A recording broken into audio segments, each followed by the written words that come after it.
தமிழ் சினிமால 100% படம் வந்தா, அதுல 5லேருந்து 10% படம் மட்டும் தான் சக்சஸ் ஆகுது. ஒரு படம்ன்றது 3, 4 நாள் ஓடுனா சக்சஸ், கலெக்ஷன் வந்தா சக்சஸ்ன்னு கிடையாது. ஒரு 20 வருஷம், 30 வருஷம் கழிச்சு கூட அந்த படம் பார்க்கும்போது, "நல்லா இருக்கு இந்த படம்" அப்படின்னு உங்களுக்கு தோணுச்சுன்னா, அதுதான் அந்த படத்தோட மிகப்பெரிய சக்சஸா வந்து இருக்கும். ஏன் வந்து படம் ஃபெயில் ஆகுது? ஒரு படம் ரிலீஸ் ஆகுது, 1 மாசம் கழிச்சு, 2 மாசம் கழிச்சு அந்த படம் பார்த்த ஞாபகம் கூட இல்ல. இந்த மாரி ஒரு படம் ரிலீஸ் ஆச்சுன்னா கூட நம்மளுக்கு தெரியாம ஆயிடுது. ஸோ ஏன் ஃபெயிலியர் ஆகுறதுக்கு முக்கியமான இந்த 10 ரீசன் தான் காரணம். முதல்ல அந்த கேரக்டர் கோல். அந்த படத்துல இருக்க அந்த கேரக்டருக்கு கோல் எதுவுமே வந்திருக்காது. அவங்க பிளாட்ட மட்டும் நம்பி எடுத்திருப்பாங்க. அந்த பிளாட்டுக்கு தேவையான கேரக்டர்ஸ் வந்து வடிவமைச்சிருக்க மாட்டாங்க. அந்த கேரக்டருக்கு ஒரு கோலும் இருந்திருக்காது. அந்த கேரக்டருக்கு ஒரு ஆர்க்கும் இருந்திருக்காது. கேரக்டர் ஆர்க், கேரக்டர் கோல் இருக்குல்ல. இது 2மே இல்லனாலும், அந்த படம் வந்து ஆடியன்ஸோட ஒத்து போகாம வந்திருக்கும். படம் பார்த்த ஃபீல் இருந்திருக்கும். அதுக்கப்புறம் படத்த வந்து மெமரபிளா இருந்திருக்காது. மறந்துட்டு இருப்பாங்க. 6வது point character arc. Character arc என்னன்னா, ஒரு கதைய நீங்க எழுத ஆரம்பிக்கிறீங்க. அப்ப அந்த கதாபாத்திரம் இருக்கு. அந்த கதாபாத்திரத்தோட ஆரம்ப பயணம், அங்கிருந்து முடியிற பயணம் வரைக்கும் அந்த கேரக்டர் வந்து சேஞ்ச் ஆயிருக்கணும். இப்ப எக்ஸாம்பிள் அண்ணாமலை படத்துல, இல்ல பாஷா படத்துல எல்லாம் பாத்தீங்கன்னா, ஆட்டோக்காரரா இருப்பாரு. இன்னொரு படத்துல பால்காரரா வந்திருப்பாரு. ஆனா முடியும்போது அவர் ஒரு பெரிய டானா இருப்பாரு. இன்னொரு படத்துல ஒரு பெரிய பிசினஸ் மேனா வந்து இருப்பாரு. 96 படத்துல பாத்தீங்கன்னா, அவர் பயந்து பேசுறதுக்கு, அந்த பொண்ணு கூட பேசுறதுக்கு ரொம்ப தயக்கமா இருப்பாரு. ஆனா படம் முடியும் போது அந்த பொண்ணு கிட்ட பேசி எல்லாமே முடிச்சு ஒரு சாட்டிஸ்பாக்சன் வந்து அவருக்கு வந்து கிடைச்சிருக்கும். அவரு அந்த தோல்வியை வந்து அக்செப்ட் பண்ணியிருப்பாரு. ஸோ எமோஷனலா வந்து சேஞ்ச் ஆயிருப்பாரு. அது கூட கேரக்டர் ஆர்க்ல தான் இருக்கு. முதல்ல கேரக்டர் ஆர்க் எழுதுறதுக்கு நீங்க ஒரு 7 முக்கியமான பாயிண்ட்ஸ் வந்து ஞாபகம் வச்சுக்கோங்க. முதல் பாயிண்ட் அந்த ஹீரோ யாரு? 2வது பாயிண்ட் அந்த கேரக்டரோட ஃப்ளா. 3வது பாயிண்ட் அந்த கேரக்டரோட வாண்ட், அதுக்கப்புறம் நீடு. 4வது பாயிண்ட் வாண்ட் உங்களுக்கு தெரிஞ்சிச்சுனாலே ஆட்டோமேட்டிக்கா கான்ஃபிளிக்ட் வந்து கிரியேட் ஆயிடும். 4வது பாயிண்ட் கான்ஃபிளிக்ட். 5வது பாயிண்ட் கான்ஃபிளிக்ட் இருந்தா அடுத்தது வந்து உங்களுக்கு ஆக்ஷன் வந்து கிரியேட் ஆகும். என்ன பிரச்சனைகள் எல்லாம் ஃபேஸ் பண்ணி எல்லாமே ஃபேஸ் பண்ணுவாங்கல்ல, அதுதான் 5வது பாயிண்ட். 6வது பாயிண்ட் அந்த பிரச்சனைகள்லாம் ஃபேஸ் பண்றதால அவங்களுக்கு ஏற்படுற சேஞ்சஸ் தான் 6வது பாயிண்ட். 7வது பாயிண்ட் அதுக்கான கிடைக்கிற ரிசல்ட் தான். ஒரு கேரக்டர் வச்சு நீங்க கதை சொல்லும் போது அந்த கேரக்டர் ஆர்க் வந்து உங்களுக்கு ரொம்பவே ஹெல்ப்ஃபுல்லா இருக்கும். பாசிட்டிவ் ஆர்க்னா என்ன, நெகட்டிவ் ஆர்க்னா என்ன அப்படின்றத பார்க்கலாம். பாசிட்டிவ் ஆர்க் கேரக்டரை பொறுத்த வரைக்கும் ஒரு கதாபாத்திரம் ஆரம்பத்துல நெகட்டிவா வந்திருக்கும். அவரோட கேரக்டர் வைஸ்ல முடியும் போது அது வந்து ரைஸ்ல வந்து இருக்கும். இதே நெகட்டிவ் ஆர்க் கேரக்டர்ல பாத்தீங்கன்னா, அந்த கேரக்டர் ஆரம்பிக்கும் போது பாசிட்டிவா இருக்கும், முடியும் போது நெகட்டிவா இருக்கும். புதுப்பேட்டை படத்தை நீங்க மனசுல வச்சுக்கோங்க. ஆரம்பிக்கும் போது சின்ன பையனா இருப்பான், முடியும் போது அவன் ஒரு கெட்டவனா ஒரு டானா வந்து இருப்பான். பாசிட்டிவ் ஆர்க் கேரக்டர்ல வந்து கத்தி படத்துல இருக்க அந்த திருடன் கேரக்டர் ஆகட்டும், அதுக்கப்புறம் மாஸ்டர் படத்துல இருக்கிற கேரக்டர் ஆகட்டும், ஸோ பொறுப்பே இல்லாதவங்க கடைசி வந்து பொறுப்பா வந்து ஆவாங்க. ஸோ இதெல்லாமே பாசிட்டிவ் ஆர்க்ல இருக்கிறது தான். ஸோ அண்ணாமலை படத்துல பாத்தீங்கன்னா ஒரு புவர் பாயா இருப்பாரு, முடியும் போது ஒரு பெரிய பிசினஸ் மேனா தான் இருப்பாரு. இது எல்லாமே பாசிட்டிவ் ஆர்க் கேரக்டர் தான். இந்த பாசிட்டிவ் ஆர்க்கும் நெகட்டிவும் இருக்கிற வித்தியாசம் என்னன்னு பாத்தீங்கன்னா, ஆரம்பிக்கும் போது பாசிட்டிவ் ஆர்க் கேரக்டர் வந்து ரொம்ப வீக்கா இருக்கும். அந்த கேரக்டர் போக போக ஸ்ட்ராங் ஆகும். நெகட்டிவ் ஆர்க் கேரக்டர்ல ஆரம்பிக்கும் போது ஸ்ட்ராங்கா இருக்கும். அந்த கேரக்டர் ரொம்ப நல்லவங்களா இருப்பாங்க. முடியும் போது ரொம்ப வீக்கா வந்து முடியும் கேரக்டர் வைஸ்ல. இந்த பாசிட்டிவ் ஆர்க் படம் முடியும் போது ஒரு ஹாப்பி எண்டிங்ல தான் வந்து முடியும். அதனால இன்ஸ்பயர் ஆகும். இந்த கதாபாத்திரம் பார்த்து நம்ம இன்ஸ்பயர் பண்ணுவோம். இதே இந்த நெகட்டிவ் ஆர்க்ல வந்து நம்ம டிஸ்டர்ப் ஆகும். ஏன் இந்த கதாபாத்திரம் வந்து இப்படி ஆயிடுச்சு அப்படின்னு வந்து யோசிக்க ஆரம்பிப்போம். ஸோ நெகட்டிவ் எண்டிங்கா முடியறதுக்கான சான்சஸ் இந்த நெகட்டிவ் ஆர்க்ல வந்து இருக்கு. ஃபிளாட் கேரக்டர்னா என்ன, நீங்க ஒரு கதை எழுதுறீங்க. அந்த கதையில ஒரு கதாபாத்திரம் எழுதுறீங்க. அதோட ஆரம்ப ஜர்னியும் அதோட முடிவு ஜர்னியும் அந்த கேரக்டர் வந்து எந்த சேஞ்சஸ் வந்து நடந்திருக்காது. அந்த கேரக்டர் மனசளவுல அதே மாதிரி தான் வந்து இருந்திருக்கும். இப்ப கைதி படத்துல பாத்தீங்கன்னா, ஸ்டார்டிங்லயே அவர் வந்து ஒரு பிரேவான ஆளா தான் வந்திருப்பாரு. முடியும் போது அதே மாதிரி தான் வந்து முடிஞ்சிருப்பாரு. படையப்பாலையும் ரஜினியோட கேரக்டரும் சேம் தான். ஸோ இப்படி கேரக்டர் சேஞ்சஸ் நடக்காம இருக்கும்போது அந்த கேரக்டர் மொக்கையான்னு கேட்டீங்கன்னா கண்டிப்பா வந்து மொக்க கிடையாது. ஃபிளாட் கேரக்டரால உங்களுக்கு என்ன பெனிஃபிட்னா, அந்த ஃபிளாட் கேரக்டரை சுத்தி இருக்கிற உலகம் வந்து சேஞ்ச் ஆகும். அவங்களோட சூழ்நிலைகள் வந்து சேஞ்ச் ஆகும். இப்ப கைதி படத்துல அந்த உலகம், அதாவது அவர் சுத்தி இருக்க அந்த போலீஸ்காரங்களுக்கு வந்து ஹெல்ப் பண்ணுவாரு. அந்த மாஃபியா கும்பல் வந்து அழிப்பாரு. படையப்பா படத்துல அவர் சுத்தி இருக்கிற அவங்க ஃபேமிலியை வந்து செட்டில் பண்ணுவாரு. அவங்க ஃபேமிலிக்கு ஏற்படுற நெருக்கடிகள் எல்லாத்தையும் வந்து கிளியர் பண்ணுவாரு. ஸோ அந்த வேர்ல்டு டோட்டலா வந்து சேஞ்ச் ஆயிருக்கும். அந்த படம் முடியும் போது கேரக்டர் ஆர்க்குன்றது அந்த கேரக்டரோட இன்னர் ஜெர்னி அது வந்து சேஞ்ச் ஆயிருக்கும். ஃபிளாட் கேரக்டர்ன்றது அந்த கேரக்டரை சுத்தி இருக்கிற அந்த உலகம் வந்து சேஞ்ச் ஆயிருக்கும். ஃபிளாட் கேரக்டர்ன்றது ஒரு கதைக்கு முதல்ல ஒரு கதாபாத்திரத்தை இன்ட்ரோ பண்றீங்க. அந்த கதாபாத்திரம் இன்ட்ரோ பண்ணும்போது அவரு அந்த கோட்பாட்டுல உண்மையா தான் வந்து இருப்பாரு. அவரு ஒரு ஸ்ட்ராங் பிலீஃபா தான் இருப்பாரு. கதை முடியும் போதும் அதே ஒரு பிலீஃப்ல தான் இருப்பாரு. ஆனா அவர் சுத்தி இருக்கிற உலகங்கள் வந்து சேஞ்ச் ஆயிருக்கும். அதான் ஃபிளாட் கேரக்டர். இந்தியன் 2 படத்துல கமல் வந்து ஆரம்பத்துல எப்படி இருந்தாரோ அதே முடியும் போது அதே கேரக்டர் தான் இருப்பாரு. ஆனா சுத்தி இருக்கிற வேர்ல்டு வந்து சேஞ்ச் ஆயிருக்காது. எந்த ஒரு சொல்யூஷனும் வந்து கிடைச்சிருக்காது. அப்படி இருக்கும்போது அந்த படம் வந்து ஃபிளாப் ஆயிடும். ரெண்டாவது வந்து ஃபிளாட் சீன். சீன்ல கோல் இருக்கு, பர்பஸ் இருக்கு, டைலாக் சூப்பரா இருக்கு, கேரக்டரும் இருக்காங்க. ஆனா சீன் படிக்கும்போது போர் அடிக்குது அப்படின்னா முக்கியமா இந்த 4 பாயிண்ட்ஸ் வந்து உங்களுக்கு தேவை. 80% ஆஃப் ரைட்டர்ஸ் வந்து மிஸ்டேக் பண்றது இந்த 4 பாயிண்ட்ஸ் ஆட் பண்ணாம இருக்கிறதால தான். முதல் பாயிண்ட் கான்ஃபிளிக்ட்.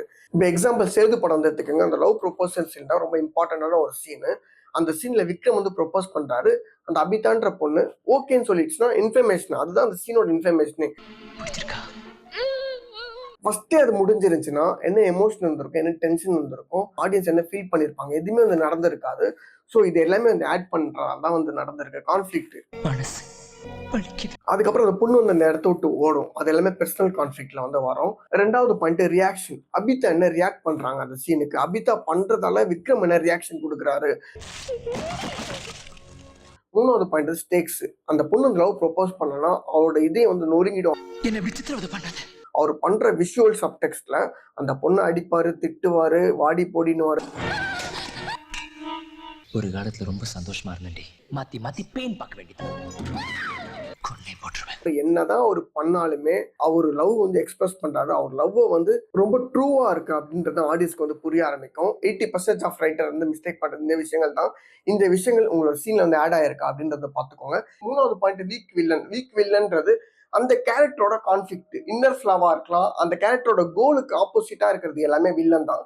முதல்ல அந்த கேரக்டரோட கோல் வந்து ரெடி பண்ணணும். அந்த கோல் ரெடி பண்ணாம வில்லனை வந்து ரெடி பண்ணவே முடியாது. வில்லன்றது அந்த கோலுக்கு ஆப்போசிட்டா பண்ற எல்லாமே வந்து வில்லன் தான். நாலாவது சீன் ஆர்டர். ஒரு சீன் நம்ம நல்லா எழுதுறதை விட முக்கியமானது என்னன்னு பாத்தீங்கன்னா அந்த சீனை கரெக்டான ஆர்டர்ல வந்து பிளேஸ் பண்ணணும். இப்ப எக்ஸாம்பிள் பாஷா படம் எடுத்துக்கோங்க. ஃபர்ஸ்டே டான்ஸ் சீனை காமிச்சிட்டு அதுக்கப்புறம் அந்த படத்துல ஆட்டோ டிரைவரா இருக்காருன்னு நீங்க காட்டியிருந்தீங்கன்னா அந்த படம் வந்து எப்படி இருந்திருக்கும், டோட்டலா வந்து வேற மாதிரி இருந்திருக்கும். அண்ணாமலை படத்துல எக்ஸாம்பிள் எடுத்துக்கோங்க. முதல்ல ஒரு பிசினஸ் மேனா இருக்காரு, அதுக்கப்புறமா அவங்க ஃப்ரெண்ட் வந்து இன்சல்ட் பண்றாரு, அதுக்கப்புறமா ஸ்ட்ரகிள் பண்றாருன்னா அது நல்லா இருந்திருக்காது. ஃபர்ஸ்ட் வந்து அவர் ஏழையா இருக்காரு, அதுக்கப்புறம் இன்சல்ட் பண்றாங்க, அதுக்கப்புறம் அவர் ஏமாத்துறாங்க, அதுக்கப்புறம் அவர் ஸ்ட்ரகிள் பண்ணி பணக்காரரா வராரு. இந்த ஆர்டர் பாத்தீங்கன்னா இந்த ஆர்டர் தான் சீன் ஆர்டர்ல ரொம்ப இம்பார்ட்டன்டா இருக்கு. இந்த சீன் ஆர்டர் நீங்க கரெக்டா எழுதிருக்கீங்களா அப்படின்னு பாக்குறதுக்கு முன்னாடி நீங்க என்ன பண்ணணும்னா முதல்ல இந்த சீனுக்கு முன்னாடி என்ன நடந்தது அப்படின்றது வந்து உங்களுக்கு தெரியணும். ஃபர்ஸ்டே ஒரு சீன் எழுதுறீங்கன்னா இந்த சீனுக்கு முன்னாடி என்ன நடந்தது, அந்த சீனுக்கு இந்த சீன் லீடா இருக்கா அப்படின்னு பார்க்கணும். ரெண்டாவது பாயிண்ட், ஒரு சீன் எழுதுறதுக்கு அப்புறம் இது அடுத்த சீனுக்கு போகுதா அப்படின்றத வந்து பார்க்கணும். இந்த எமோஷனல் ரிதம் வந்து இருக்கணும். ஒரு எமோஷனல் இருந்து இன்னொரு எமோஷனல் ஷிஃப்ட் ஆகும்போது சடன் ஜம்பா இல்லாம அது ரிதமா வந்து இருக்கணும். மூணாவது பாயிண்ட் காஸ் அண்ட் எஃபெக்ட் அப்படின்னா செட்டப் அண்ட் பே ஆஃப்னு சொல்லுவாங்க. இப்போ நீங்க ஒரு செட் பண்ணிட்டீங்க ஒரு சீன்ல, அதோட பே ஆஃப் அடுத்த சீன் வந்து இருக்குதா இல்ல வரப்போற சீன் வந்து இருக்குதா அப்படின்னு வந்து பார்க்கணும். இந்த 3 இம்பார்ட்டன்டான பாயிண்ட் வந்து நீங்க பாத்தீங்க ஒவ்வொரு சீனுக்கும்னா கண்டிப்பா அது ஒரு ரிதமா இருக்கும். ஸோ சீன் எழுதுறதை விட அந்த சீனை எந்த இடத்துல பிளேஸ் பண்றீங்க ஆர்டரா அப்படின்றது ரொம்ப இம்பார்ட்டன்டான ஒரு விஷயமா இருக்கும். ஸ்டேக்ஸ். கான்ஃபிளிக்ட்னா உங்களுக்கு வந்து தெரியும், ஒரு கதாபாத்திரத்தோட கோலை தடுக்கிறது தான் கான்ஃபிளிக்ட். அப்படி தடுத்ததால என்ன லாஸ் வந்து கிரியேட் ஆச்சு அப்படின்றது தான் ஸ்டேக்ஸ். இந்த ஸ்டேக்ஸ் வந்து இம்பார்ட்டன்டான 4 டைப்ஸ் வந்து இருக்கு. உயிரை குறிக்கிறது தான் பிசிக்கல் ஸ்டேக்ஸ். இதயம் படத்தோட முரளி கேரக்டர் பாத்தீங்கன்னா அவரும் இன்னர் ஃபிளா தான். அந்த லவ் சொல்லவே வந்து மாட்டாரு, தயக்கமாவே இருப்பாரு. அந்த எமோஷனல் ஸ்டேக்ஸ் தான் அந்த படத்தோட கிளைமேக்ஸா வந்து இருக்குமே. அதனால என்ன லாஸ் ஆச்சு, அவரோட லவ் வந்து லாஸ் ஆச்சு. Social steaks. அண்ணாமலை படத்துல அந்த ரஜினியோட கேரக்டரோட லாஸ் என்னவா இருக்குன்னு பாத்தீங்கன்னா அவரோட ரெஸ்பெக்ட், அவரோட ஸ்டேட்டஸ் எல்லாமே வந்து லாஸ் ஆயிருக்கும். நாலாவது ஸ்டேஜ் வந்து மாரல். அந்த கேரக்டர் வந்து ஒரு மாரல் வந்து இருப்பாங்க. நம்ம வந்து இப்படிதான் இருக்கணும் வாழ்க்கையில, நம்ம யாருக்கும் தொந்தரவுலாம் பண்ணக்கூடாது அப்படின்ற மாதிரி வந்து இருப்பாங்க. ஆனா அசுரன் படத்துல அதே மாதிரி தான் தனுஷா வந்து இருப்பாரு. அவங்க பையனை சேவ் பண்றதுக்காக அவர் வயலன்ஸ் வந்து கையில எடுப்பாரு. அந்த மாரல் வந்து உடையும் பாத்தீங்களா, லாஸ் ஆகும். அந்த லாஸ் தான் மாரல் ஸ்டேக்ஸ். இந்த ஸ்டேக்ஸ் எழுதுறதுக்கு முக்கியமான உங்களுக்கு 4 பாயிண்ட்ஸ் வந்து தேவை. முதல் பாயிண்ட்ஸ், ஹீரோக்கு என்ன லாஸ் ஆகும் அப்படின்றது தெரியும். அண்ணாமலை படத்துல ரஜினியோட வீடை வந்து இடிச்சிருவாங்க, அதுதான் அவருக்கு மிகப்பெரிய லாஸா வந்திருக்கும். ரெண்டாவது வந்து அவங்களுக்கு அது பெர்சனலா இருக்குதா அப்படின்னு நினைக்கணும். அதுக்கப்புறம் ஆடியன்ஸ் வந்து ஃபீல் பண்ணுவாங்களா அப்படின்றத நீங்க பார்க்கணும். நாலாவது பாயிண்ட், அந்த லாஸ் வந்து அவங்களால மறுபடியும் சரி பண்ண முடியாத மாதிரி வந்து இருக்கணும். அண்ணாமலை படத்துல ஒரு வீடை வந்து இடிச்சிட்டாங்க, ரஜினி எவ்வளவு பணக்காரர் ஆனாலும் அவங்க அப்பா கட்டின வீடை வந்து அவரால் திரும்ப கட்ட முடியாது. அந்த லாஸ் வந்து உங்களுக்கு இழப்பா இருக்கும். 4 பாயிண்ட்ஸ் இருக்குதுன்னு நீங்க பாத்தீங்கன்னா அந்த சீனோட பெனிஃபிட்ஸ் உங்களுக்கு என்னவா கிடைக்கும்னா உங்க வாழ்க்கையில அந்த சீனை வந்து நீங்க மறக்கவே மாட்டீங்க. Show don't tell. டைலாக்ஸ் மூலியமா ஒரு கதையும் ஒரு சீனையும் புரிய வைக்காம அந்த கதாபாத்திரத்தோட ஆக்ஷன் மூலியமா, அதாவது விஷுவல் மூலியமா புரிய வச்சீங்கன்னா அதுதான் ஷோ டோன்ட் டெல். சினிமான்றது ஒரு மூமெண்ட் அப்படின்றது தான் அதோட மீனிங். ஸோ நீங்க விஷுவலா ஒரு விஷயத்த புரிய வச்சீங்கன்னா அதுதான் உங்களுக்கு ஆர்ட் வந்து கிரியேட் ஆகும். மாமா கோவம் வந்துருச்சு.